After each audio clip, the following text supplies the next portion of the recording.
नमस्कार, मैं हूं रजनी भारद्वाज। आप देख रहे हैं नेक्स्ट 9 लाइव। हर रोज हम देते हैं अपडेट आप सबको एसडीएम ज्योति मौर्य की, लेकिन आज हम आपको देने वाले हैं एक ऐसे मुद्दे की अपडेट जो एसडीएम ज्योति मौर्य से तो जुड़ा है, लेकिन यहां पर जो कांड एसडीएम ज्योति मौर्य ने किया वही कांड उस महिला ने किया। इस वक्त सबसे ज्यादा चर्चा में बना हुआ है ज्योति मौर्य का केस, जहां एक तरफ ज्योति मौर्य बार बार कोर्ट में अर्जी लगा रही है पति आलोक से तलाक लेने की, वही मीडिया वालों के सामने रोते बिलखते नजर आ रहे हैं आलोक मौर्य, जिन्होंने साफ साफ कह दिया कि वो पत्नी ज्योति मौर्य को फिर से अपनाने के लिए तैयार है। वजह उनकी बेटियां, जुड़वा बेटियों की पालन पोषण के लिए वो ज्योति मौर्य को फिर से अपनाने के लिए तैयार है। लेकिन ज्योति मौर्य ने कहा है अगर उनकी बेटी अपने पिता के साथ रहना चाहती है तो रह सकती है, लेकिन यहाँ पर अब ज्योति मौर्य आलोक के साथ नहीं रहना चाहती। वहीं दूसरी तरफ बात करें मनीष दुबे की, तो मनीष दुबे ने भी साफ तौर पर कह दिया कि वो भी अपनी पत्नी तनु पराशर के साथ नहीं रहना चाहते, उन्हें भी तलाक चाहिए क्योंकि उन्हें प्यार है ज्योति मौर्य से और वो ज्योति मौर्य के साथ ही रहना चाहते हैं।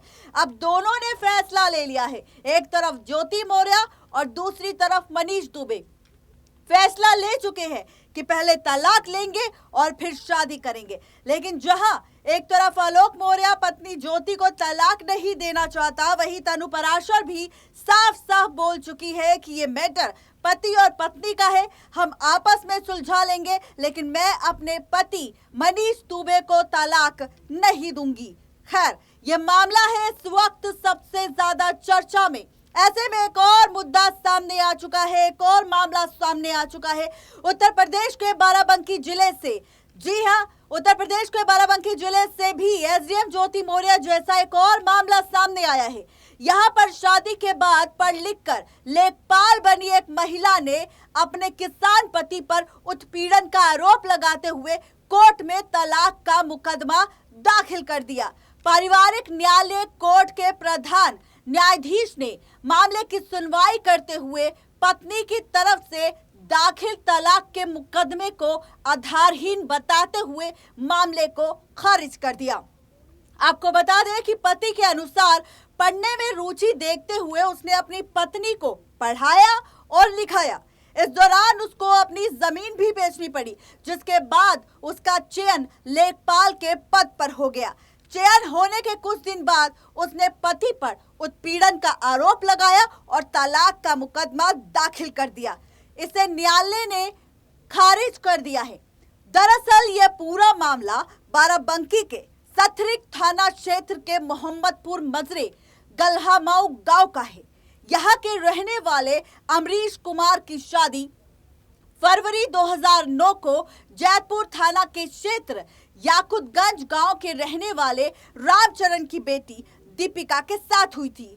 शादी के बाद ससुराल में ही दीपिका की ग्रेजुएशन पूरी हुई और पति के अनुसार पढ़ने में रुचि देखते हुए उसने एमए और बीएड भी कराई। इसके बाद प्रतियोगी परीक्षाओं की तैयारी के लिए उसे कोचिंग भी दिलवाई। पति अमरीश दीपिका को कोचिंग लाने और ले जाने के साथ उसके पूरे परिवार की जिम्मेदारियों को निभाता रहा। यहाँ तक कि अमरीश की मां का निधन साल 2011 में हो गया था। अमरीश के अनुसार इस कारण उसे कई आर्थिक दिक्कतों का सामना भी करना पड़ा, जिससे निपटने के लिए उसने अपना खेत तक बेच दिया। साल 2018 में पत्नी दीपिका का चयन लेखपाल के पद पर हो गया। इसके कुछ महीने बाद यहाँ पर अपनी 8 महीने की बच्ची को लेकर दीपिका मायके चली गई। बाद में उसने पति पर उत्पीड़न का आरोप लगाया और तलाक का मुकदमा कोर्ट में दाखिल कर दिया। पारिवारिक न्यायालय ने कोर्ट के प्रधान न्यायाधीश दुर्गा नारायण सिंह ने मामले की सुनवाई करते हुए पत्नी की तरफ से इस दाखिल याचिका को खारिज कर दिया।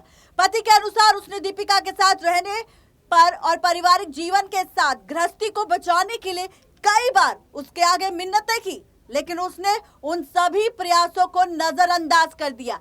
यहाँ तक कि उसने अपनी बेटी से भी उसके पिता अमरीश को मिलने नहीं दिया। वहीं अब इस बारे में अमरीश की पत्नी दीपिका से जब कांटेक्ट किया गया तो उसने पूरी बात बताई। उसने कहा कि उस पर अमरीश और उसके घर वाले लगातार अत्याचार कर रहे थे। दीपिका ने बताया कि वो घर का काम करने के बाद प्राइवेट स्कूलों में पढ़ाया करती थी, जिससे खर्च चलाती थी, लेकिन घर वाले इससे भी संतुष्ट नहीं थे। वो आए दिन प्रताड़ित करते रहे। दीपिका ने बताया कि इसी से तंग आकर वो मायके चली गई और वहां पर पढ़ लिख कर वो लेखपाल बन गई। अब उन लोगों से छुटकारा पाने के लिए उसने तलाक का मुकदमा दाखिल कर दिया था। तो देखा आपने, अभी तक मामला सिर्फ ज्योति मौर्य का था, लेकिन अब अमरीश और दीपिका का मामला भी सामने आ चुका है, जो बार बार ये बात साबित कर रहा है कि अगर यहाँ पर ज्योति मौर्य के मामले पर सरकार और कोर्ट ने स्ट्रिक्ट एक्शन नहीं लिया तो हो सकता है ऐसी कई और ज्योति मौर्य सामने आएगी, जो पति के पैसों पर पढ़ेगी, लिखेगी और पति के एहसान को ना मानने के बावजूद उसे धोखा मिलेगा और तलाक मिलेगा और वो अपने प्रेमी के साथ भाग जाएगी। इसी के साथ अब बढ़ते हैं आगे और लेकर चलते हैं फैंस के उन राय की तरफ, जहां पर उन्होंने ज्योति मौर्य और आलोक मौर्य को लेकर क्या कुछ कहा है। देखिए ये कमेंट्स। चलिए अब लेकर आ चुके हैं आप सबको कमेंट्स की ओर और सबसे पहला कमेंट है बिलाकिस दालवी का, जो लिखते हैं ज्योति मौर्य को आगे बढ़ना चाहिए और आलोक से सुलह करनी चाहिए। यहाँ पर कई लोग हैं जो चाहते हैं कि ज्योति मौर्य, जो इस वक्त मनीष दुबे के प्यार में पागल हो चुकी है और यहाँ पर आलोक मौर्य के आरोपों के बाद बुरी तरह से फंस चुकी है, ऐसे में उसकी नौकरी तो खतरे में है, लेकिन साथ ही उसका करियर, जहाँ पर मनीष दुबे तो उसे छोड़ना चाहता है और ऐसे में आप छूट सकता है ज्योति मौर्य का साथ उसके पति आलोक से, लेकिन उसकी छोटी छोटी 2 बच्चियां हैं, इसलिए लोग चाहते हैं कि ज्योति मौर्य को आगे बढ़ना चाहिए और आलोक के साथ सुलह करनी चाहिए। अगला कमेंट है पवन यादव का, जो लिखते हैं आलोक मौर्य जान बचाने के लिए ही मीडिया वालों के सामने आए, इसमें आलोक की कोई भी गलती नहीं है। जी हाँ, आलोक को इस बात की जानकारी पड़ चुकी थी कि उसकी जान खतरे में है और किस तरह ज्योति मौर्य मनीष दुबे के साथ उसे जान से मारने की प्लानिंग कर रही है। अगर वो मीडिया वालों के सामने नहीं आता तो शायद अभी तक आलोक की जान चली जाती, ये कहना है पवन यादव का। अगला कमेंट एक बार फिर से बिल्किस दालवी का है, जो लिखते हैं आलोक ने बड़ा दिल किया है। जी हाँ, जो लिखते हैं कि आलोक का बहुत बड़ा दिल है कि उसने इतना कष्ट सहा, उसके बाद पत्नी को पढ़ाया और उसके बाद अब पत्नी ही उसे जान से मारने की कोशिश कर रही थी और उस पर तरह तरह के आरोप लगाकर अब उससे अलग होकर अपने प्रेमी मनीष दुबे के साथ रहना चाहती है। ऐसे में आलोक ने ये भी कहा, इतना सब होने के बाद अगर ज्योति मौर्य चाहे तो वो उसके साथ वापस लौट सकती है। इतना बड़ा दिल शायद ही किसी और के पास होगा। अगला कमेंट है सैमुचरण मुर्मू का, जो लिखती है शादीशुदा औरत को पढ़ाना बिल्कुल ही निराधार है। जी हाँ, यहाँ पर उन्होंने साफ तौर पर कहा कि शादीशुदा औरत को पढ़ाना बिल्कुल ही बेकार है, क्योंकि अगर इसी तरह से पढ़ा लिखाने के बाद उन्हें धोखा ही मिलेगा तो ये बिल्कुल बेकार है। बढ़ते हैं अगले कमेंट की ओर। ये कमेंट है रामेश्वर प्रसाद का, जो लिखते हैं प्रताड़ना नहीं किया गया बल्कि डाइवोर्स के लिए झूठे आरोप लगा रही है ज्योति मौर्य अपने पति आलोक मौर्य पर। जब आलोक मौर्य मीडिया वालों के सामने आए तो ज्योति के पास कुछ भी नहीं था कि वो पति आलोक पर आरोप लगाए, इसीलिए उसने आरोप लगा दिया अपने पति आलोक पर तलाक पाने के लिए कि वो उसे दहेज के लिए प्रताड़ित करता था, और ये सारे के सारे आरोप झूठे हैं और इसी वजह से अब सभी चाहते हैं कि इसीलिए अब ज्योति मौर्य चाहती है कि उसे तलाक मिल जाए इसी झूठे आरोप की वजह से। बढ़ते हैं आगे अगले कमेंट की ओर। अगला कमेंट है श्रीनिवास राय का, जो लिखती है मैडम जी, पहले ज्योति मौर्य ने कोर्ट में तलाक का मुकदमा दाखिल किया था। जी हाँ, यहाँ पर जिस तरह आलोक मौर्य ने मीडिया वालों के सामने ज्योति मौर्य की पोल पट्टी खोली, तो वहीं दूसरी तरफ ज्योति मौर्य ने कोर्ट में सबसे पहले तलाक का मुकदमा जारी किया ताकि यहाँ पर उसे तलाक मिल जाए और वो अपने प्रेमी मनीष दुबे के साथ रह सके। अगला कमेंट है साहिल कॉमेडी वीडियो के नाम से, जो लिखते हैं आलोक खुद मौत के मुंह में जा रहा है, सुलह करके बेटियों को वो खुद पाल पोस सकता है। यहाँ पर आपको याद होगा कि आलोक मौर्य ने एक स्टेटमेंट दिया था। उन्होंने कहा था कि वो अभी भी अपनी पत्नी ज्योति मौर्य के साथ सुलह करने के लिए, सेटलमेंट करने के लिए तैयार है अगर ज्योति वापस आ जाए, और वो ये सब कुछ अपनी बेटियों के लिए कर रहे हैं। इसी को देखते हुए श्रीनिवास ने, साहिल ने कमेंट किया है जो कहते हैं कि अगर वो सुलह भी करते हैं अपनी पत्नी ज्योति मौर्य से तो ये गलत होगा, क्योंकि वो इतने काबिल हैं कि वो अपनी बेटियों का पालन पोषण अकेले भी कर सकते हैं। अगला कमेंट है मोहम्मद फहीम हाशमी का, जो लिखते हैं सरकार को चाहिए कि ज्योति मौर्य को पद से निलंबित करके ज्योति मौर्य और मनीष दुबे को कड़ी से कड़ी सजा मिलनी चाहिए, ताकि कोई भी ऐसी हरकत करने पर 100 बार सोचने पड़े, लोगों को सबक मिल जाएगा। जी हाँ, यहाँ पर मोहम्मद फहीम हाशमी ने सही कहा कि अगर कोई पहली बार गलती करता है उसी पर उसे टोक दिया जाए तो वो अगली बार गलती करने के बारे में 100 बार सोचता है। ज्योति मौर्य ने जिस तरह से कांड किया है उसके बाद अगर उन्हें सजा मिल जाए तो ऐसा कोई भी अगली बार से नहीं करेगा। अगले कमेंट की ओर बढ़ते हैं जो है तापेश्वर कुमार का, जो लिखते हैं आलोक भाई हम आपके साथ हैं। जी हाँ, यहाँ पर 80% लोग हैं, 80% जनता है जो आलोक मौर्य के सपोर्ट में खड़ी है और बार बार बोल रही है कि हम आपके साथ हैं।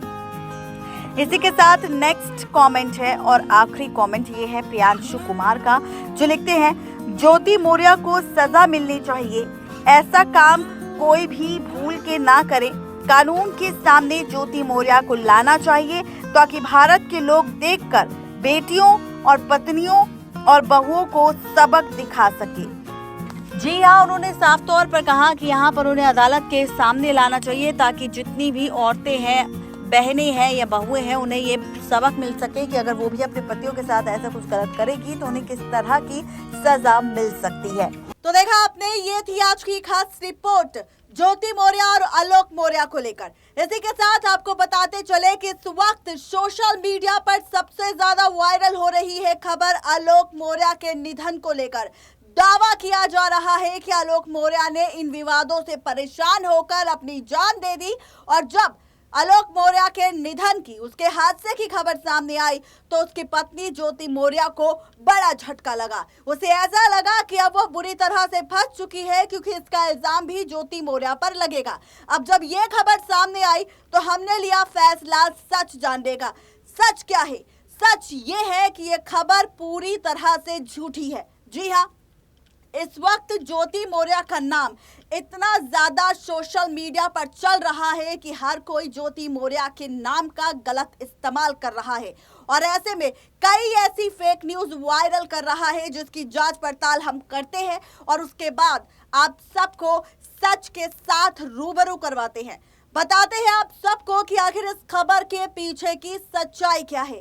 जब आलोक मौर्य के जान दे देने की खबर हमारे सामने आई तो हम भी अचंभित हो गए। उसके बाद हमारी जांच टीम ने पड़ताल करी और तब जाकर ये बात सामने आई कि आलोक मौर्य पूरी तरह से ठीक है। यहाँ पर जो खबर है वो पूरी तरह से झूठी है और इस तरह की फेक न्यूज बहुत सारी फैलाई गई। ये तो आलोक मौर्य की बात थी। आलोक मौर्य के निधन से पहले ज्योति मौर्य के निधन की, उसके बाद मनीष दुबे के निधन की, और अब आलोक मौर्य के निधन की खबर लगातार वायरल हो रही है। ऐसी खबरों पर आप बिल्कुल भी भरोसा ना करें, यह खबर पूरी तरह से झूठी है। बार बार हम आपको ऐसी रिपोर्टें सामने लेकर आ रही हैं ताकि आप सबको सच के साथ रूबरू करवा सके। आपको बता दें कि हमारा चैनल नेक्स्ट 9 लाइव किसी भी झूठी खबर के पक्ष में नहीं होता और ना ही किसी झूठी खबर की पुष्टि करता है। नेक्स्ट 9 लाइव चैनल हमेशा सच के साथ जनता को रूबरू करवाता है, बाकायदा पुष्टि के साथ कि यहाँ पर ये खबर झूठी है। आलोक मौर्य पूरी तरह से ठीक है। विवाद चल रहा है उनका उनकी पत्नी ज्योति मौर्य के साथ। ये विवाद जब सुलझ जाएगा तो ज्योति मौर्य और आलोक मौर्य के मामले पर कोर्ट क्या फैसला लेगा, ये एक बड़ा सवाल है। आज की इस खास रिपोर्ट में सिर्फ इतना ही। तब तक के लिए दीजिए इजाजत। शुक्रिया।